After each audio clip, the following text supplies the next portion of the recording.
है city post live. मैं हूँ सृष्टि राज। एनडीए में लगातार सीट शेयरिंग को लेकर मामला तेज होता जा रहा है और इसी कड़ी में जब अमित शाह से मुलाकात के बाद जो फॉर्मूला लाया गया सीट शेयरिंग को लेकर, तो अब बिहार विधानसभा चुनाव से पहले सीट शेयरिंग को लेकर पहली बार चिराग पासवान की पार्टी एलजेपीआर के जो प्रवक्ता हैं, उन्होंने पहली बार अपनी चुप्पी तोड़ी है। अरुण भारती ने इस पे बहुत कुछ कहा है। क्या कुछ उन्होंने कहा है, इसके ऊपर विस्तार में जानकारी देंगे हमारे सहयोगी पत्रकार अभिषेक मिश्रा सर। तो सर, क्या कुछ कहा है नहीं, उन्होंने? प्रवक्ता नहीं है। चिराग पासवान की पार्टी के वो सांसद हैं अरुण जी। भारती, और बिहार के प्रभारी भी हैं। जी। और इन दोनों पहचान के अलावा एक पहचान उनकी यह भी है कि वो चिराग पासवान के जीजा जी भी हैं। और इन तीनों पहचान के अलावा एक पहचान और है, उनकी एक आइडेंटिटी और है कि इस वक्त अरुण भारती चिराग पासवान के बाद सबसे रसूखदार चेहरा लोक जनशक्ति पार्टी रामविलास में हैं। और अरुण भारती के बयान को ही आधिकारिक बयान माना जा सकता है। अरुण भारती और लगातार इन चीज़ों पर अपनी राय दे रहे हैं, अपना बयान दे रहे हैं। और पार्टी ने एक तरह से उनको अधिकृत किया है। चिराग पासवान के ग्रीन सिग्नल के बिना अरुण भारती कुछ नहीं बोलते, और जाहिर है चिराग की पार्टी में बिना ग्रीन सिग्नल के कोई भी कुछ नहीं बोलता। लेकिन सबसे ज़्यादा जिनके बयानों को गंभीरता से लेने की ज़रूरत है, वो अरुण भारती के बयान को लेने की ज़रूरत है।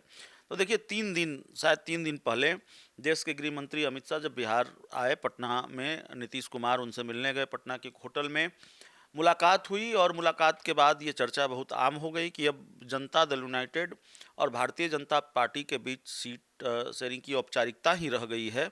बाकी नीतीश कुमार और अमित शाह के बीच जब मुलाकात हो गई, घंटे भर की मुलाकात बंद कमरे में, तो सब कुछ फाइनल हो गया है। और कहीं कोई शक शुबह की गुंजाइश बचती नहीं है।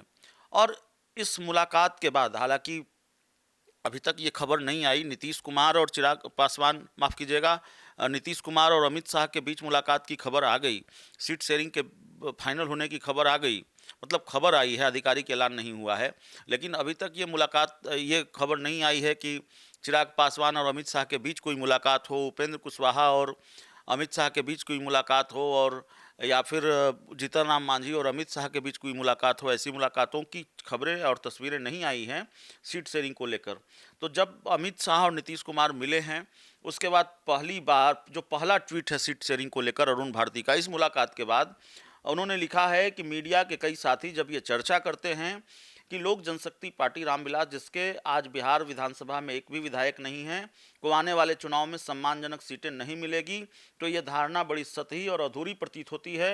असलियत यह है कि कुछ लोग एलजेपीआर को केवल सीमित सीटों तक बांधकर देखना चाहते हैं, मानो उसकी असली ताकत और जनता में उसकी पकड़ को नज़रअंदाज किया जा सकता है।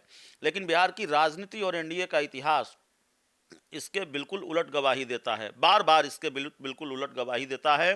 2019 के लोकसभा चुनाव में जब सिर्फ 2 सांसद की पार्टी को लोकसभा चुनाव में 17 सीटें मिल सकती हैं, 2024 के लोकसभा चुनाव में जब केवल एक सांसद वाली पार्टी को 5 सीटें दी जा सकती हैं, और वह पांचों सीटों पर जीत दर्ज करके गठबंधन के भरोसे को और मजबूत कर सकती है, तब यह तर्क ही बेमानी हो जाता है कि लोक जनशक्ति पार्टी रामविलास को विधानसभा चुनाव में सीमित हिस्सेदारी दी जानी चाहिए। लोक जनशक्ति पार्टी रामविलास की जमीनी पकड़, संगठन की मजबूती और जनता का बढ़ता हुआ विश्वास इस बात को साबित करता है कि पार्टी को सीमित सीटों तक बांधकर देखना न केवल गलत है, बल्कि यह जनता के भरोसे का भी अपमान है। पार्टी का विस्तार, कार्यकर्ताओं का उत्साह और जनता का अटूट विश्वास ये सुनिश्चित करता है कि आने वाले विधानसभा चुनाव में एलजेपीआर निर्णायक भूमिका निभाएगी और गठबंधन के भीतर उसे उसका योग्य और सम्मानजनक स्थान अवश्य मिलेगा। तो जाहिर तौर पर चिराग पासवान की पार्टी ने सीट शेयरिंग को लेकर कोई नया बवाल खड़ा नहीं किया है। जी। कोई ऐसा आक्रामक ट्वीट नहीं है जिससे एनडीए गठबंधन के अंदर बवाल हो।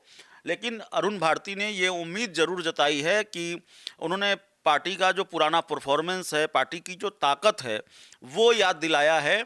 और उस ताकत के आधार पर उन्होंने ये उम्मीद जताई है कि भाई पार्टी को सम्मानजनक समझौता होगा, पार्टी के साथ सम्मानजनक जो हिस्सेदारी है वो एनडीए में मिलेगी। तो ये पूरा मामला है। जी, तो सुना आपने हमारे इस डिबेट को। तो अब इस पूरे मामले पर आपकी क्या राय है, और इस ट्वीट के बाद आपकी क्या मन में ये सवाल आए हैं, ये हमें कमेंट सेक्शन में जरूर बताइएगा। तो फिलहाल इस खबर में इतना ही। आगे की खबरों के लिए जुड़े रहिए हमारे साथ और देखते रहिए सिटी पोस्ट लाइव। अब तक के लिए धन्यवाद।